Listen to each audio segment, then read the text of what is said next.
oui, j'ai fini Pokémon Legends Arceus, donc qui était l'histoire Pokémon que je suivais là actuellement.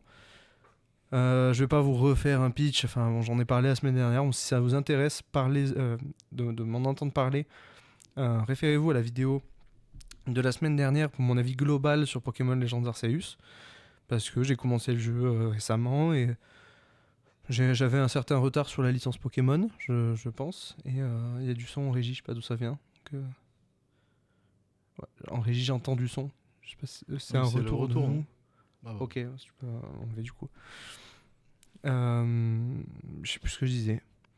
Vous qui avez commencé le jeu il y a pas longtemps, que tu as Oui, terminé voilà. il y a pas longtemps aussi. Et du coup, oui, je l'avais pas terminé quand j'en ai parlé. Je disais que c'était un très beau jeu, que je comprenais pas les critiques qui avaient été faites sur cet opus de Pokémon.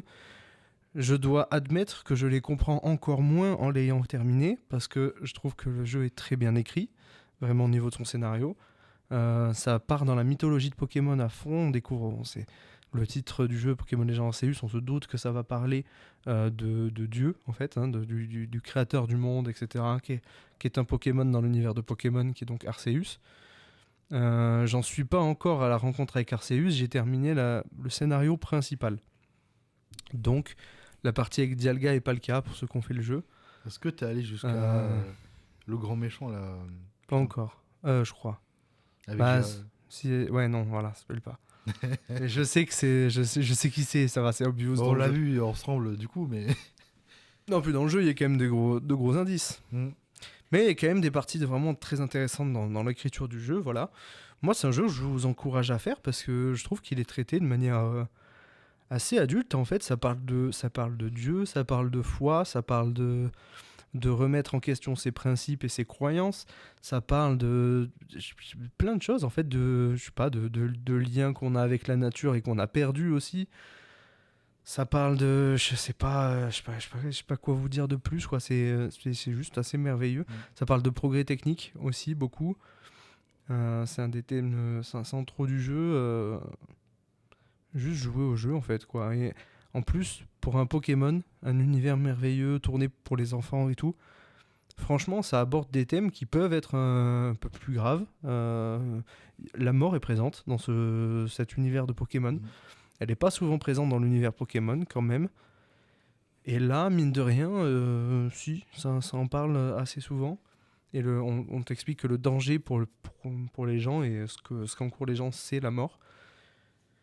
Moi, je trouve ça vraiment pas mal. Et c'est un point de vue sur la licence Pokémon qui varie de ce qu'on peut trouver habituellement. Et pour faire suite à ça, quand j'ai terminé la campagne de Pokémon Legends Arceus, je suis allé voir une série animée qui fait un lien avec ce jeu-là, qui s'appelle Pokémon Les Neiges de Hisui.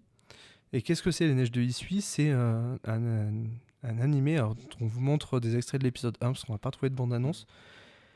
C'est une série en 3 épisodes, une web-série plutôt, je pense. Ouais, web-série. Zappe un petit peu au milieu. Hein. Ouais, va au milieu un peu, ouais. Donc là, vous voyez la vraie animation du jeu. Vous voyez que c'est très joli, ça ressemble un peu à un Ghibli.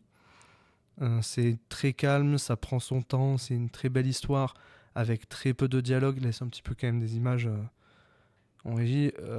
Ça prend son temps, c'est peu dialogué, donc tout passe par les regards entre les personnages, en fait, ça embrasse tous les thèmes du jeu, c'est-à-dire cette redécouverte de la nature. Je trouvais ça vraiment merveilleux. Ces 3 épisodes, alors le premier là que vous voyez dure 6 minutes, par exemple. Le deuxième en dure 10 et le troisième, je crois, en dure 12, je crois. Ouais, voilà, c'est ça. C'est vraiment pas très long.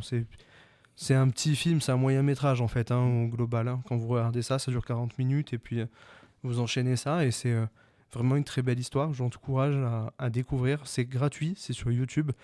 Alors pour la découvrir, je suis allé sur TV Pokémon à la base parce que c'est Pokémon TV. Pokémon TV, c'est la connaissance que j'en avais. C'était une application sur le téléphone et qui était dispo sur Switch aussi. Donc je suis allé sur ça et c'est que normalement il y avait beaucoup d'épisodes de la série animée Pokémon, il y avait des films, des séries en libre accès, c'était gratuit. Et c'était assez chouette, mais Nintendo a mis fin à ce service. Nintendo ou The Pokémon Company, je sais pas trop. Donc ils ont mis fin à ce service le 28 mars. C'est tout récent, donc j'étais un peu dégoûté.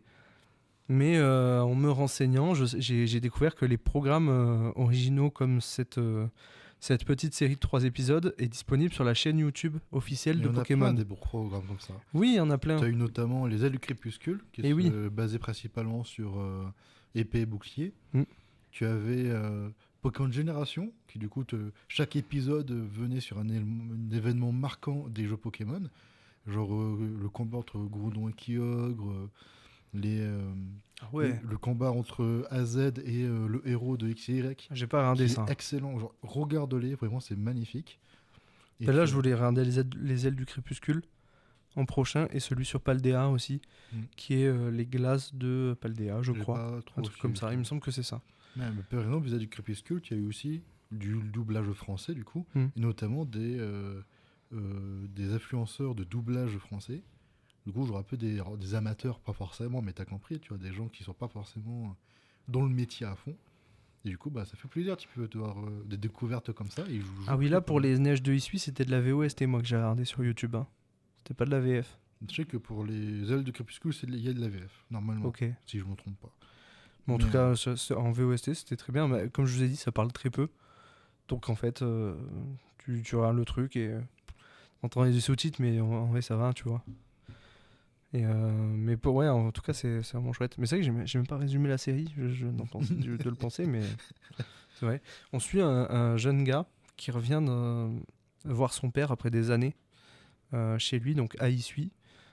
Issui, dans l'univers de Pokémon, c'est Sinnoh, mais des centaines d'années avant. c'est une que ce région soit de Sinnoh. Pokémon. Ouais, c'est ça, c'est une région de Pokémon, mais c'est une région. Sinnoh, c'est le présent. Issui, c'est le passé de cette même C'est région. comme t'as la France aujourd'hui, et avant c'était la Gaule. Ouais, Pour un voilà, peu c'est resituer. ça, la Gaule, ouais, exactement. C'est exactement la même chose. Donc, imaginez que ça se déroule en Gaule et pas en France. Et ben, on suit un mec qui retourne voir son père à Issui et qui s'entend pas très bien.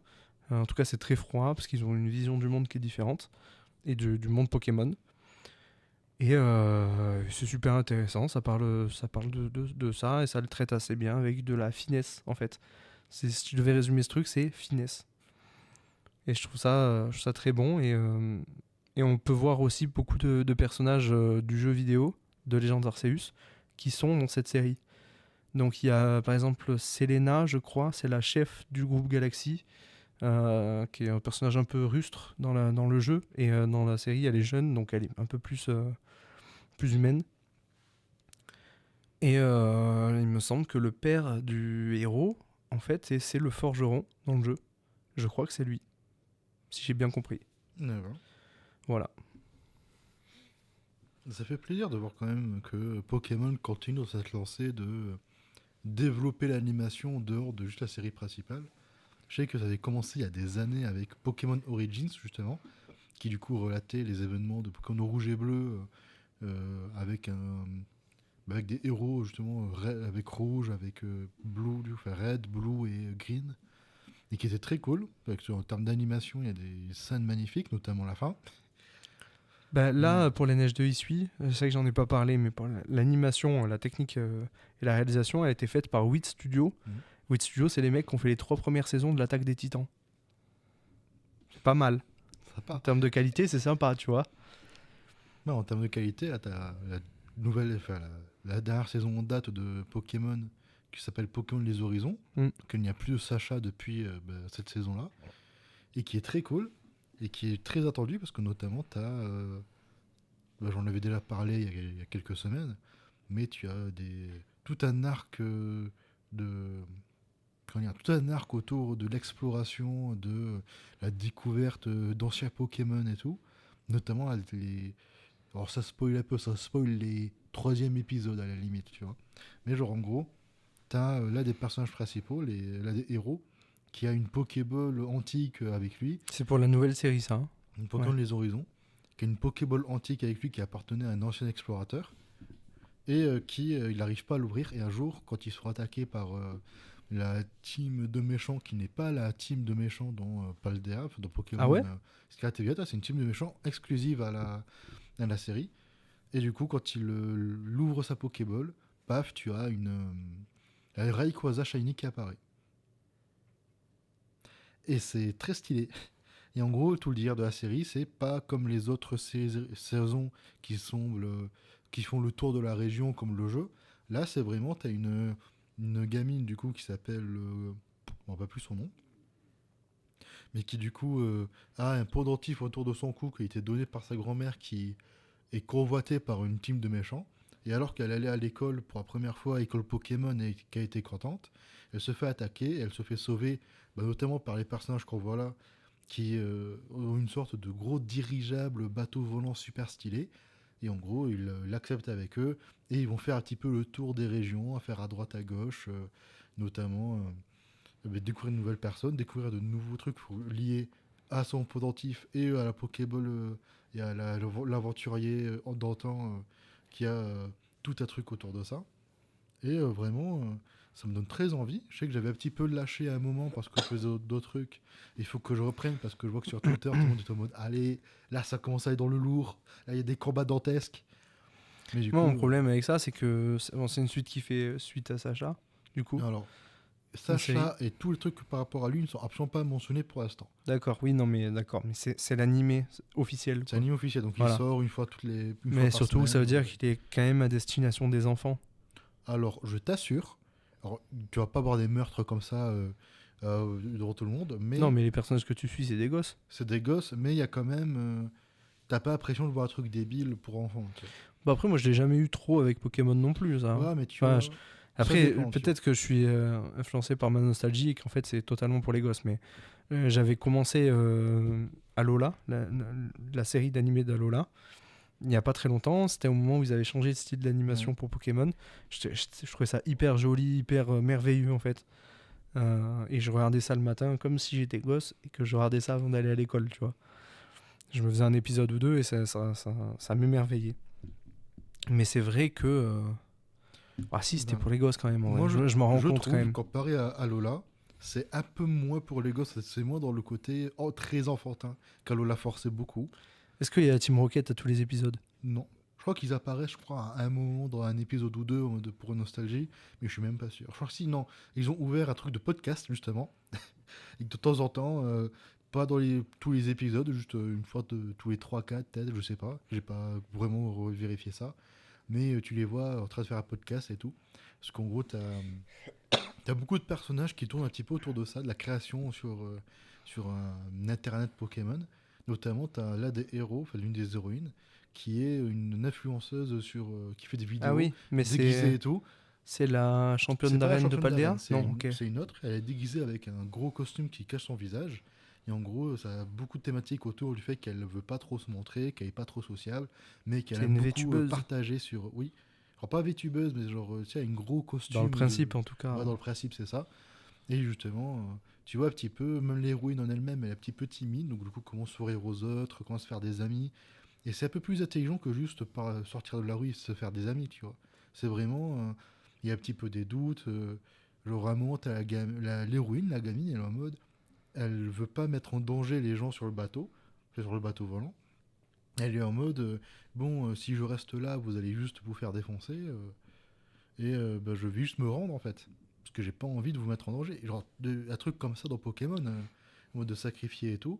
Bon, ça, après ça s'arrange et tout, mais c'est genre, t'as plein de thèmes comme ça très intéressants et de mystères, bah, notamment autour de l'aventurier d'antan, avec les Pokéballs antiques et tous les trucs de ce style, où t'as envie de savoir quelle était son équipe, parce que bah, il avait 6 Pokémon, et pourquoi est-ce que il les a éparpillés, qu'est-ce qu'ils sont devenus, et pourquoi est-ce qu'il a Echoes à Shiny dans son équipe, s'il vous Il plaît. y avait un peu ce truc dans Arceus, avec un héros antique, plus antique encore que l'époque à laquelle tu joues, qui avait 10 Pokémon Mm. qui jouaient, enfin, non, qui combattaient avec lui, mais c'était, en fait, c'est les Pokémon exclusifs de Hisui, Hachicater, Arcanine Roche, Bah, tout ça là. C'est les barons, enfin les barons, les gardiens des villes.